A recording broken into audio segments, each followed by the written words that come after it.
everyone, and thank you so much for tuning on to ChasingCinema.com's official YouTube channel. Today is day 7 in the 25 days of Christmas movie reviews here on ChasingCinema.com's YouTube channel. In case you missed it, yesterday I reviewed Christmas with the Cranks, the film starring Tim Allen and Jamie Lee Curtis. If you missed that, make sure to click right up here. In one of these corners, I believe this one, there's going to be a white eye. You're going to click it. A bunch of links will drop down. You'll be able to select that review, as well as all the other reviews I've been doing as of late. Today, I'm going to be reviewing a movie that everyone knows and loves. And now, I did some thinking about this because it might be considered cheating, but I don't think so. These are such classics that I felt that I had to at least review 2 of them. And today, I'm going to be reviewing one of them, of the 2, and that is the Rankin and Bass and stop motion classics that we've been watching on television for years. Actually, yesterday was the 51st anniversary of it, and that is Rudolph the Red-Nosed Reindeer. Now, of course, this is the original television Christmas classics box set. It comes with Rudolph, Santa Claus is coming to town, Frosty the Snowman, Little Drummer Boy. But I watched Rudolph the Red-Nosed Reindeer, which has become a major icon in the holiday seasons here. Now, like I said, it is a television movie. It was first aired on CBS on December 6th, 1964, and that was 51 years ago yesterday. So we're going to be celebrating just a little bit late. It was just one step off in my planning, but I have to tell you, this film, which is, of course, probably the most popular Rankin and Bass production, among those we have The Year Without Santa Claus, and the Santa Claus is Coming to Town. I'll be reviewing Santa Claus is Coming to Town tomorrow, so make sure to tune in for that. So Rudolph the Red-Nosed Reindeer was directed by Larry Romer and tells the story of Santa's 9th and leading reindeer in some adaptations. You know, there are a lot of movies that like, for instance, real-life stories that eventually show Santa Claus and his reindeer, and Rudolph's never there, which is kind of a bummer. But if you think about it, in the movies that he is in, he's the 9th and he is the lead. This movie taught us pretty much a few things. Rudolph the Red-Nosed Reindeer taught us that pretty much everyone in the North Pole is a jerk. I mean, I was watching this, and granted, I catch it every year, but I never really sat down and watch it as much as I would like to. And I've owned this for a long time, but I've never really watched any of them. I owned it and just kind of would catch Rudolph and Santa's Coming to Town and The Year Without Santa Claus when they play on the holidays. But sitting down watching this, I'm just like, my goodness, everyone is so horrible here. We have poor Rudolph, who is Donner's son. Yes, the famous reindeer. Donner has a fawn, and Santa Claus comes to see Donner's new fawn, and what is this? This thing has a nose. He'll never be able to ride in my fleet. He's utterly useless, Santa tells this just born this poor reindeer, and even Donner is just like, God, we need to cover that nose. It's embarrassing. You're embarrassing your name, you know, in a much little lighthearted way. And then we have a character named Hermie, who is played by Paul Soles, who is an elf who wants to be a dentist. Here, look, I'm just saying, you know, if every elf just wanted to be a toy maker, that's great, and that's how it seems like it works in the North Pole. But I mean, for an elf setting the bar just maybe a little bit higher, depending on how you see it, you know, he got a lot of hate in that for that. You know, I mean, they were just like, you'll never amount to anything. You're a horrible toy maker, but you can't be a dentist. You're a fool. And so basically, this movie becomes a story of these misfits, as the movie would call them, and eventually sing a song called We're a Bunch of Misfits. Rudolph is played by Billy Richards, which is now, well, is formerly known as Billy May Richards, but in the movie Billy Richards is what he's credited as, who eventually meet another person, and that's Yukon Cornelius, who is looking for gold and silver, and it's basically their journey. So Rudolph has decided, after he is embarrassed, again in another point when we are taught that everyone is just a jerk. So as Rudolph gets older, he has to go to reindeer practice.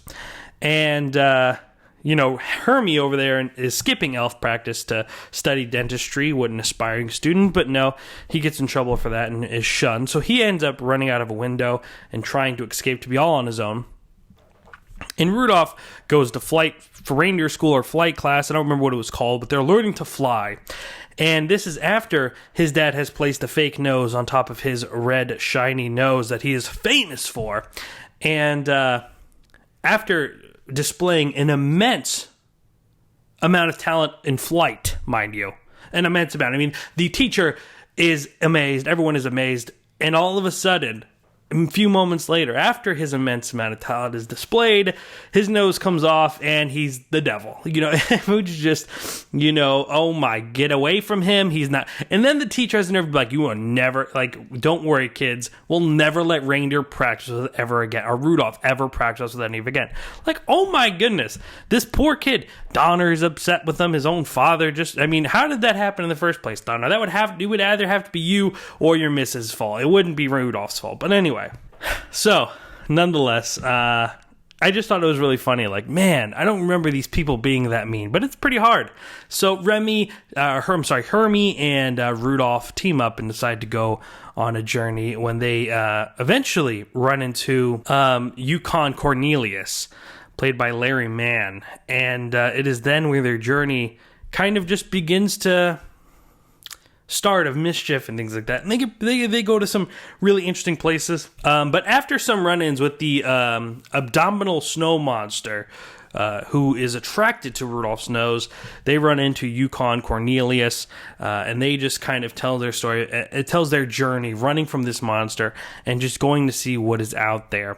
And they end up in the island of Misfit toys, where all these toys have something wrong with them, and they're all banished. Well, not banished, but that's where they all go to feel accepted. For instance, there's a choo-choo train that has square wheels. There's I want to say I think it's a Charles in a box. I don't remember the name exactly, but he's not a Jack in the Box. He's a Charles, and that's why no one wants to play with him. And it's run by this king who is basically a lion with wings and just be flying around.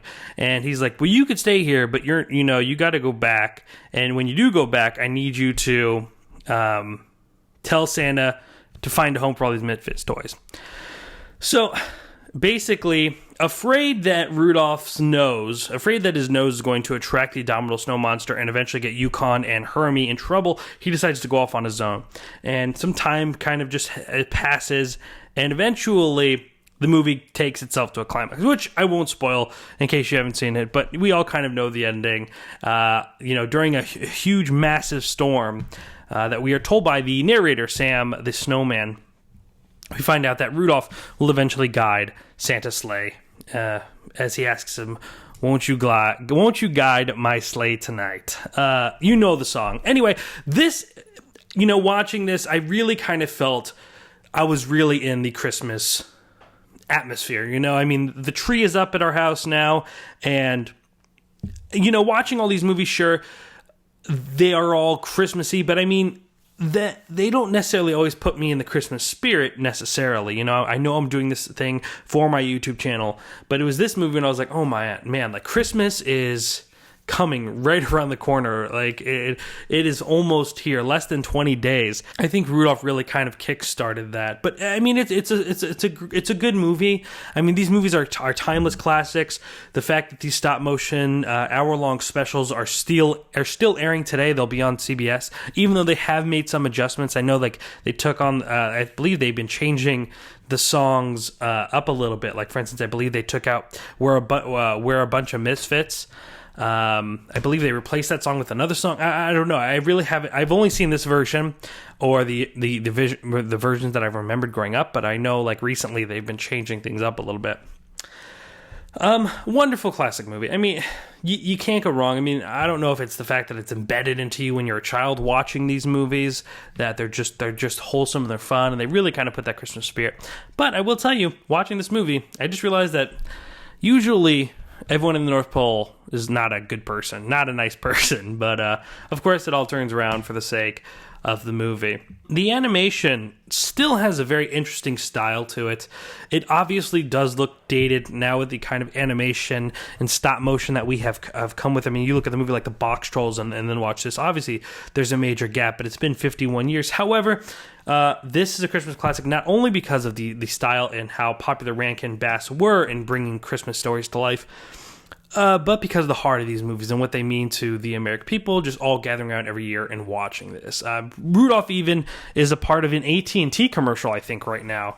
And I think 2 years ago or a year ago, he was put on the stamp. He got his own stamp. So obviously a major pop culture, pop icon here in America around this time. But overall, I didn't feel too strongly about this movie. It honestly felt like I was kind of relaxing more or less with the tree up, and just kind of getting in the holiday spirit. That's honestly how this movie made me feel, which is unlike every other Christmas movie I've watched so far. But after I watched Rudolph the Red-Nosed Reindeer, I watched Santa Claus is Coming to Town, the other movie in this Christmas collection, which I'll be reviewing tomorrow, Tuesday.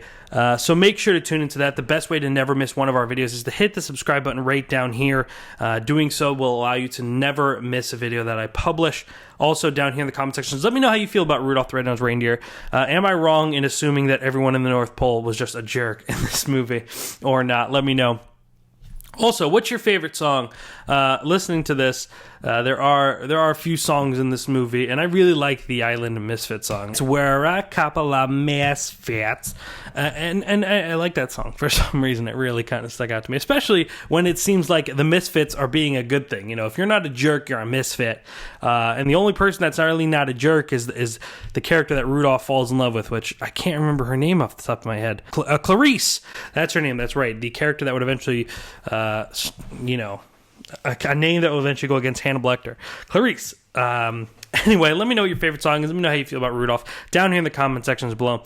Right above the comment section, you'll find a thumbs up. If you click that, it lets me know you've enjoyed watching this video. It lets me know that I'm doing a good job. I will greatly appreciate it. Also, guys, please do not forget to check out Mrs. Claus and the Frost Men, the new book from Sam Mallory and illustrator Eric Moore, also with the help of Sherry and a few other people. An amazing book. I really enjoy it. It's the perfect gift to get to the holidays. If you want to find more information about that, you could look in the description box below. If you're a Vegas local, you could get it at the Eclips Art and Beauty Salon, which is at 9070 South Maryland Parkway, Suite number 5. And if you're not, there is an Amazon link down there for you to order. A great gift for the holidays, guys. Really original story, very different. I'll just let you check it out yourself. Ladies and gentlemen, thank you so much for tuning into this video. My name is Jacob Toronto, and please continue chasing cinema.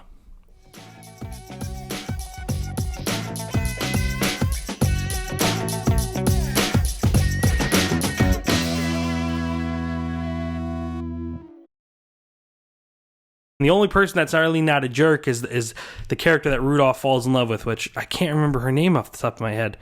What the hell was her name? Clarice.